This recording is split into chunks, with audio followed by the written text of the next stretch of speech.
Welcome. Have you ever played the game called Dinner Party? It's where you get to create this guest list and invite anyone you want to dinner and they have to come. Now, for most of us, that's just a fun idea. However, by the time he'd reached his late 20s, Jon Levy was struggling. His startup had failed and he was grappling with the financial crash of 2008. He knew he wanted to make a difference, but he wasn't sure how. So, wait for it, he hosted a dinner party and invited 12 strangers to cook for him. From those humble beginnings, the Influencers Dinner was born. It's a network that now comprises thousands of people, including Nobel laureates, Olympic champions, award-winning musicians, and many of our famous guests, including Professor Moran Cerf, and filmmaker and playwright, my good mate, Jeffrey Madoff. If you've been following my work for any point of time, that the fundamental question that has driven my entire life is, why do people do what they do, even when what they do doesn't make sense, even to them? My guest did a TED Talk asking a very similar question. Now, his first book was The 2 a.m. Principle. It was Discovering the Science of Adventure, and it was released in 2016. However, it was in 2018 that Jon Levy did a TED presentation entitled, What Makes Us Influential? That presentation birthed behavioral scientist Jon Levy onto the world stage. His second book, You're Invited, The Art and Science of Connection, Trust and Belonging, has become a New York Times and Wall Street Journal bestseller. Today, in a post-pandemic world where most people work at least part of the time from home, we're also dealing with a global epidemic of loneliness. So there's this dichotomy between the convenience of being at home and the missing of community. So how do we bring back connection, trust, and belonging? According to our guest, there is a formula, and we're going to dive deep into that in just a moment. I want to welcome you to a brand new episode of The Dov Baron Show. In 2024, we have been broadcasting for, wait for it, 16 years. And in that time, we've aspired to bring you the very best shows with outstanding thought leaders and deep thinkers. And that's why we've consistently evolved the show. We used to be known as the Leadership and Loyalty Show, or even Curiosity Bites. We brought the two shows together to give you the very best of both worlds. Now you get to step into the world's heartbeat with the Dov Baron Show, where you come for the stories and you stay for the learning. We're excited to have you as part of the community, and every episode offers a tantalizing taste into delicious thought, wisdom, and global leaders, deep thinkers, entertainers, and the spectrum of the most captivating minds, from astronauts who are soaring the cosmos to philosophers plumbing into the soul's depths.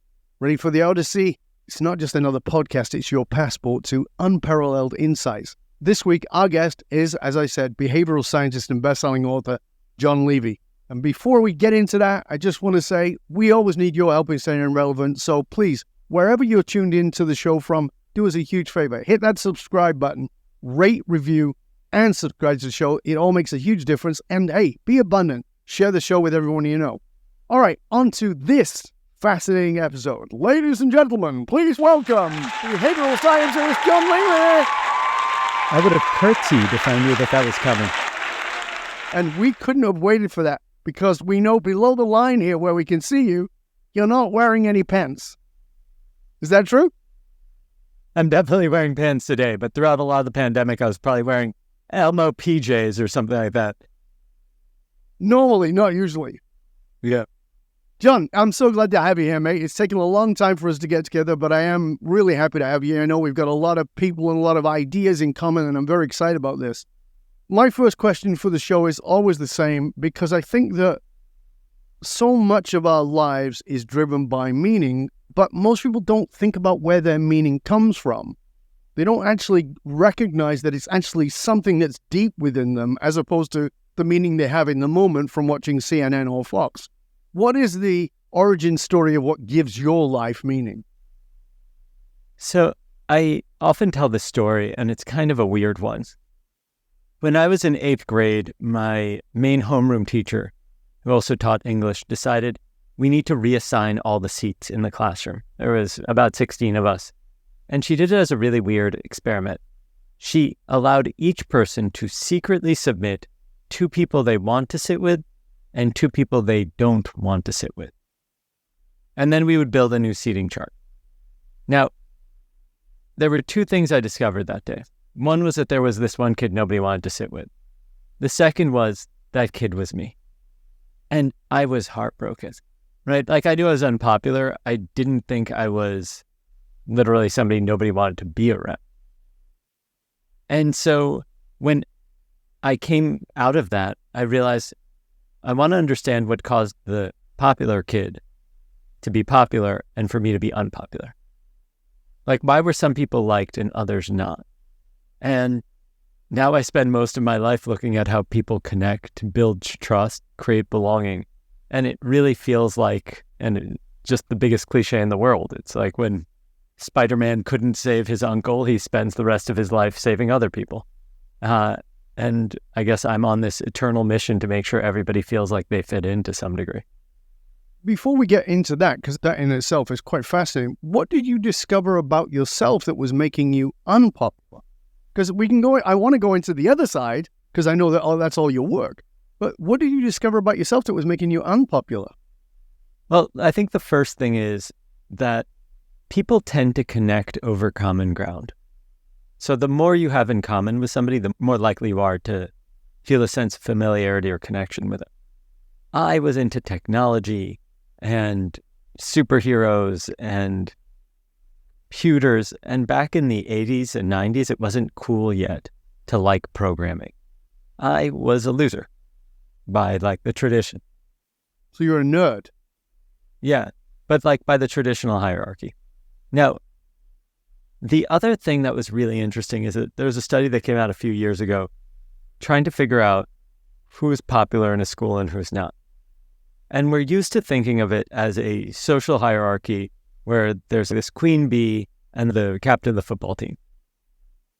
But it turns out that if you actually look, the people who are most popular are the ones who like the most people.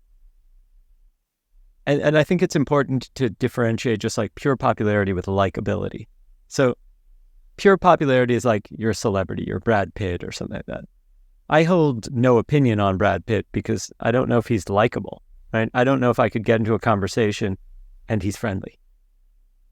The people who are really most popular are the ones that are likable, which means that I'd be in a conversation with you, Dove. You talk about the way that you were brought up, and then I find a way to relate to that. And so the kids that were most popular were the ones that, it turned out, could relate to the most kids and let them feel liked. So does that mean that when you were a kid, you couldn't relate to other kids and they couldn't relate to you? I think they couldn't relate to me. And yeah, I also don't think I could relate to them. Yeah, I didn't grow up liking sports or any of the traditional. I couldn't talk about basketball or baseball or any of the other things. I didn't like watching the shows that those kids watched. I didn't care about Beverly Hills 90210. So we had so little in common, it's not surprising that I became kind of this outcast. Yeah, it's fascinating because I grew up very poor in Northern England, and I was the only Jew in my secular school, not popular. Anti-Semitism was pretty big, and it was not popular. And then at 11, I transferred to a Jewish school, a high school called King David, and I was not popular because I was poor, and everybody there was wealthy. Oh, wow.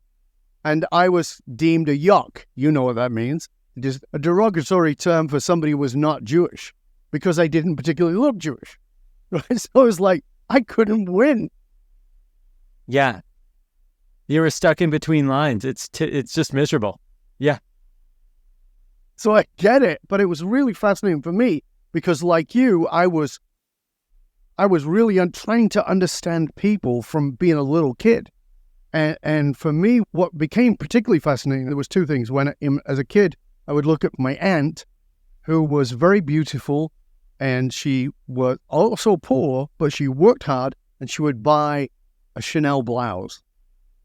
And she'd wear it with some schmatter skirt, some cheap skirt, but it would look very together. And she was good looking and she dressed well. And I would notice that she would bring home these new men, and she'd show them to my mom or my uncle, and she'd talk about how wonderful they were. And I, as a 10, 11-year-old, could see she was dating the same man with a new face. So I was fascinated with, why can't you see this and you're smart? So that was one thing. And then on the other side, when I went to school, particularly in my high school where I wasn't popular and I didn't look Jewish, I attracted a bunch of people who came to me and I became the advice giver. And I remember being like 12 and saying, why does everybody come to me? And it was like, what is that? So there was really interesting things because that's behavioral science too. I think that we as human beings, and this is part of my thesis, are driven by our wound. The pain we have, the thing that wounded us is the thing that we're looking to heal in the world. And that's very interesting in what you're saying, in what it is that makes people influential or likable. You know, it's also really interesting to me because in reality, the kids that were most liked back then didn't necessarily go on to do anything interesting. And there's a bit of a theory around this, which is that when you have a shortcoming, you will either figure out a unique way around it that will make you disproportionately capable of managing through life, or you will fall under its weight. And if you can figure out your way around it, that makes you far more likely to succeed than other people. So do you call that resilience or do you call it something else? I think it's more of an adaptation. It's, for example, I'm dyslexic, so reading hasn't always been an option for me, which means that I've developed a really strong memory. As a byproduct, when I meet people, they're often surprised that I remember the number of kids that they have, that their kids were having a tough time in math class, and their spouse's career.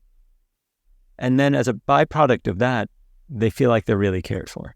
So it accelerates the relationship. So can you talk to us a little bit about that, Jon, dyslexia? Because I think I too suffered with severe dyslexia as a kid. I've gone on to read a lot. I found my ways around it, and I'm now a voraciously reader. But how have you dealt with that side of it? Because you also fall into the category of behavioral scientists, which means there's a lot of studying. How have you worked that part? Wow. So first of all, most of the things I read, I actually listen to on Audible. And I'm really lucky that that exists. And I have a really high comprehension rate. Like I said, my memory is super strong. So I think it's mostly because I learned to adapt. I just didn't have the options to do what everybody else did. People who were really book smart and could read for hours on end. I really struggled with this growing up. It was a lot of crying. My mom's an angel for putting up with me. But it was learning and figuring out what skills I need to develop that were so disproportionately strong that could carry the day. Because the ones that everybody else relied on weren't an option. Did you recognize that right away? Did you recognize that? Oh, no. I just thought I was stupid. No. And it didn't. Because I was 26 before I worked out I wasn't dumb. Really, I was 26, clearly. I'm still looking for an opportunity to discover I'm not an idiot, but that's for a different set of reasons. It wasn't until high school that I even thought I had a chance of doing anything even mildly interesting. And even then I didn't realize that because I had a more difficult time growing up, I had advantages that nobody else did. Yeah. I think I've said for years, I still believe this, that every blessing is a curse and every curse is a blessing. You just got to find it. And that's not always easy. You can sometimes get buried under the curse. So let's talk about what we talked about right at the very beginning, which was you had done a startup. What was the startup in? Because you said you were nerdy and you were into technology. The startup that was probably most time consuming was one in education. We were trying to figure out a better way to have college admissions happen in the US because it was just a total mess. And it just fell apart. It was like one of those classic examples of a bunch of kids who didn't have a clue about how the actual industry worked, thought they had an idea, threw all their time, energy, and money at it, and realized that this wasn't a product that anybody wanted to begin. So it went sideways. You had Crash for 2008, which a lot of good things went sideways anyway. So talk to us about, first of all, the concept of this, because this is like I said, we've all played the game of, if you got to have a dinner party, who would you invite? We've all played that game. None of us have actually realized it. And suddenly this guy called Jon Levy goes, oh yeah, I'm going to do it. So talk to us about how that even came about. Sure. So it was 2008, 2009. The world is kind of falling apart, right? All these banks are breaking apart. Companies are going under. And I'm good at my work, but nobody really cares who I am. I was sitting in a seminar, and the seminar leader said something that kind of struck me. That the fundamental element that defined the quality of our lives are the people we surround ourselves with and the conversations that we have with. And I said, well, a lot of people say a lot of things, and most of the kind of big ideas that people throw around are actually wrong from a scientific perspective. Like all this Myers-Briggs stuff is wrong. Like I couldn't give you lists upon lists of all the BS that's out there. And I said, I'm curious, how accurate is this? So I looked at some research, and there were these two guys, Nicholas Christakis and James Fowler. They were curious about the obesity epidemic, which was a really hot topic at the time. And they were curious, is it the type of epidemic that spreads from person to person, like a cold, or is it a percentage of the population like Alzheimer's? So, Dove, if you shake somebody's hand who has Alzheimer's, to the best of our knowledge, you don't suddenly develop Alzheimer's, right? It's something that a percentage of the population has. And so they asked the question, is obesity like that? And what they found fundamentally changed the way we understand human interaction. They found that if you have a friend who's obese, your chances of obesity increase by 45%. What's really weird, though, is that your friends who don't know them have a 20% increased chance, and their friends have a 5% increased chance. So I want everybody to just get that for a minute. So you 40%, is that what you said? 40% initially? 45. 45% chance of you having obesity goes up by hanging around with obese people. Yeah, it goes up by 45%, the chances of you being obese. And your friends who are not hanging out with the obese person, they go up by 20%, and their friends who don't even know you, they've gone up by 5%. And not only is this true for obesity, but this kind of relationship is true for smoking, voting habits, marriage and divorce rates. Everything kind of begins to spread virally through populations. And it makes sense, because if you see your friend wearing a pair of cool sneakers, look at how Allbirds spread, or Ons, or, all these other kind of clothing brands. You see somebody and then you're like, oh, this is the cool thing. Okay, I'm going to hop on this trend. And so go ahead. I thought, okay, every day I set an alarm for 6 a.m. to work out. I work out exactly 0% of the time. Maybe instead of beating myself up for not waking up and going to the gym, instead I hang out with a bunch of athletes, because then their behavior will spread to me. And then I began to think, wait a second, why limit it to athletes? Why not connect with the top people across every industry? So I spent the next year modeling the behavior of highly influential people to understand how they engage and they connect. And what I found is that there are kind of these 4 basic principles that really cause influential people to want to connect with you. Because the fact of the matter is, everybody's after something from them. They want their social clout, right? Because you get status from being around them. Their time, their expertise, their access, and their money, right? I say everybody's after their steam. So the question is, what breaks through all that?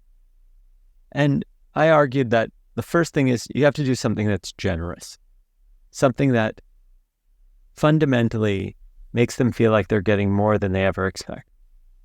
Because that'll kind of bring the defenses down that you're just trying to use them. The second thing is, it has to be novel.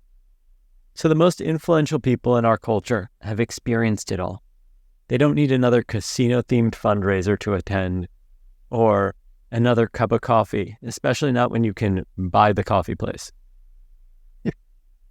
Let's go for coffee. I could buy the place, yes. Not very much intrigue. Yeah. Yeah, like it just doesn't add up, right? And so the question becomes, what would actually engage them? And the answer is that the human brain is wired for novelty. When something stands out as new or different, the brain responds. In fact, there's a very specific section called the SNVTA that I'm not going to go into what all these things stand for, but it's the major novelty center. And when it gets triggered, it causes a response that makes you want to explore and understand this new novel thing. You are fundamentally just more memorable. And so I knew that anything that I designed or developed to connect with people had to be generous. They're getting more than they expect.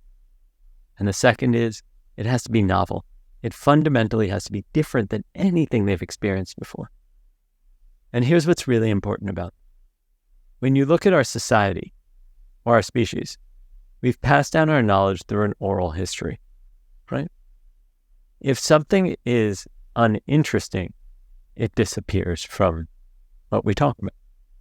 But if something is novel and different enough, it becomes remarkable, meaning worth remarking about. We talk about it. It becomes culturally significant. If I want to engage and connect with very influential people, I need to do something remarkable. I need that whatever I create will be something that they want to talk about, so that they want a seat at the proverbial table. The third thing is curation. So have you ever heard of like TED or Davos or Yes, of course. any of these? Yeah. You'll notice that the most influential people in our culture go to this, right? Especially Davos. It's like full of prime ministers and CEOs of major companies and so on. And what we begin to see is that going to Davos isn't really that pleasant. It's in the middle of nowhere. It's super cold. It's winter and it's uncomfortable. But people go out of their way to get there because of who's there.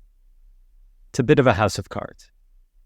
And what we begin to see is that people will do anything to get a seat at the table, meaning that we think influential people spend all their time with other influential people. But the person they usually spend the most time with is their assistant or their admin, and then maybe some of their reports, and then their family. If they're lucky, like 3% of their time is actually spent with other really influential people.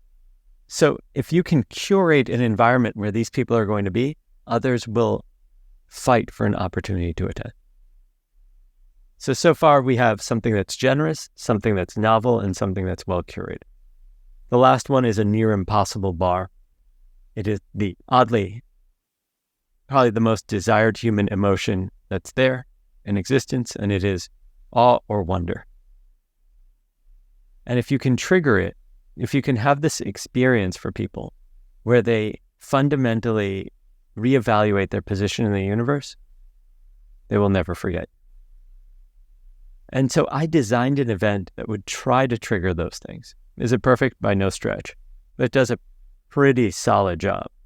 And the fact is that if you even just had one of the 4 characteristics, you probably have a success. But when you put that dinner together initially, you invited a lot of people who you said you didn't know, right? Is that correct?